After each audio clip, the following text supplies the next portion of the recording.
ನಮಸ್ಕಾರ ಕರ್ನಾಟಕ. ಇವತ್ತಿನ ಲಾಗ್ ಏನ್ರಿಪ್ಪ ಅಂದ್ರೆ ನಮ್ಮ ಊರಾಗ ಜಾತ್ರೆ ಐತಿ, ಅದನ್ನ ನೋಡಿ ಬರೋಣ ಬರ್ರಿ. ಮೂರ್ ಜಾತ್ರೆ ನೋಡಿ ಬನ್ನಿ ಬಾಸ್. ಹಣ ಬಂದ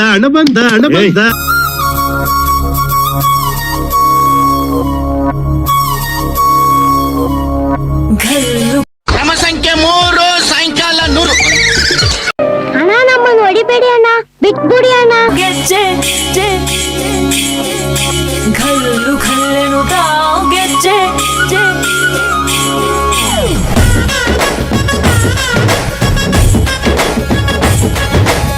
ಐಸ್ ಕ್ರೀಮ್ ಚಾಕ್ಲೇಟ್ ಗೆಜ್ಜೆ ಏನ್ ಚಂದಾನೆ ಹುಡುಗಿ ಕಲ್ಲು ಕಲ್ಲೆನುತ್ತಾವ್ ಗೆಜ್ಜೆ ಜಾನಪದ ಪದ ಕೇಳನ್ನ ಅಳಪ ಹಿಡಿದ ಭಗವಂತ ಇರುತ್ತಾನೆ ನಮ ಸುತ್ತ. ಹಳ್ಳಿ ಹೈದರ ಒಳ್ಳೆ ಮನಸ್ಸಿದೆ, ಯಾರಿಗೇನಿದೆ ಹಂಗೂ